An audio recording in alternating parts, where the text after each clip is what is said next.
I'm so glad that I have an ATV to tromp around looking for the cleft in the rock.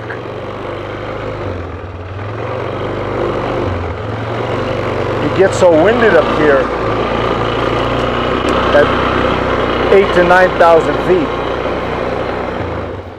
Now, I was walking around looking for a shelter. This is a rocky crag shelter, the cleft of a rock, a place that if it's storming, raining, conditions that you have to seek a shelter, lightning, where you're not exposed, you look for a spot where the rocks are overhanging, keeping you out of the elements. And so this is perfect. There's several here, but I thought I like this one. And it requires me to do a little bit of climbing to get up to it. At 8,000 feet, at my age, it's a little more difficult. So if I sound winded, you'll know why. I was here last evening, and there's actually animal bones here, which means that some critter has come in here and has eaten a kill that it had dragged in here. Over to my right, I found a large hide of a mule deer that was left over from a kill. And so it can go right up in here.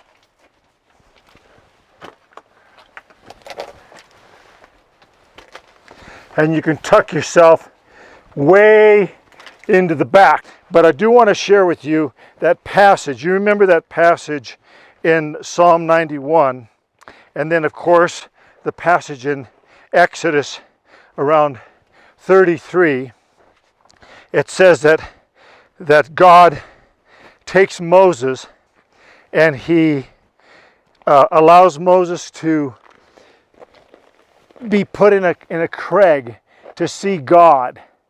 But if he sees him face to face, he would die. So God says, I'm going to cover you and I will shelter you from seeing me, because no man has seen me and lived. In other words, the full manifestation of the glory of God would probably give us a coronary. We'd just snap, drop dead on the spot. It's too awesome for us mortals that are living in a sinful flesh. So God was gracious to reveal his glory. And why did he do that? Not only was his glory revealed, but his care, love, and protection of Moses. He could have just goes, oh, so you want to see me? Here I am, Moses. Bang, you're dead, buddy. No, we see God's love and compassion and mercy. So when he hides us in the cleft of the rock, it's because of his love. And we can have a shelter, just like that tree. There's a shelter available for us.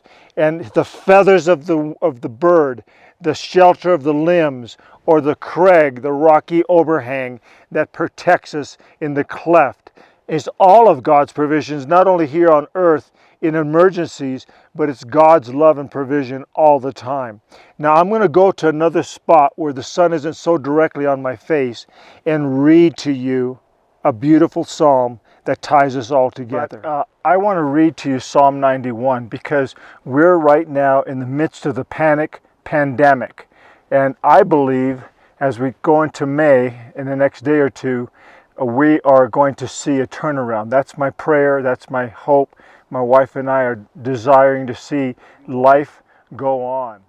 Those who live in the shelter of the Most High will find rest in the shadow of the Almighty.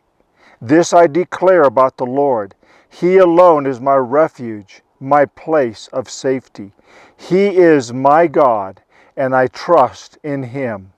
For he will rescue you from every trap and protect you from deadly disease. Isn't it so appropriate that he protects us from the snares of not only the devil, who comes to kill, steal, and destroy, and he protects, in this case, perhaps King David, from traps that Saul tried to lay for him. It goes on to say in verse 4, he will cover you with his feathers. He will shelter you with his wings. His faithful promises are your armor and protection. That is so beautiful, that God has actually armored us with protection. He keeps us safe from the enemy, and that's what God wants to do. He wants to shelter us, protect us, keep us safe. The psalm goes on to say that though there are arrows that come by day or things that come by night, there's disease. He will give us victory and protection over disease. It tells us that we will trample serpents. Whatever the enemy has purposed against us, the devil, we have victory over the lions and the adders, the serpents of the earth. God, in Psalm 91, tells us not to fear, but to trust Him, to put our hope in Him. He's the God of protection. He's the one that sheltered Moses.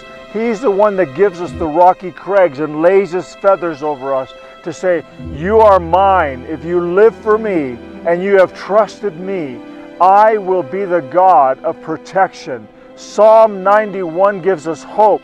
We don't have to walk around in fear that something's going to get us. Some germ or some disease will get us or our family.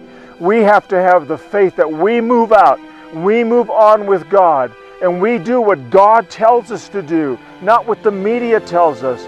I know there are government regulations, so we need to balance the two.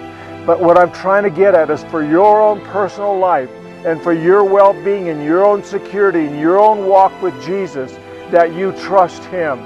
He is the one who shelters and protects us. Never forget that.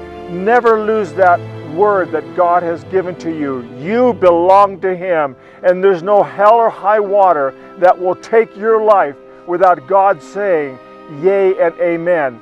He is the one that destines how long we live on the earth. It's appointed unto man to die once. We don't die accidentally. We don't die because something got us that we should have been more careful about. We die because the Lord says, when you leave this earth, you live with me. And I have chosen the time and the appointment for you to enter into my presence. That's the kind of faith that the Lord wants us to have in difficult, dark days. Do not despair, my Christian friend, or my Christian family, or my Christian grandchildren. God is on the throne, and nothing has changed from His perspective. I leave you with this word to pause and ponder.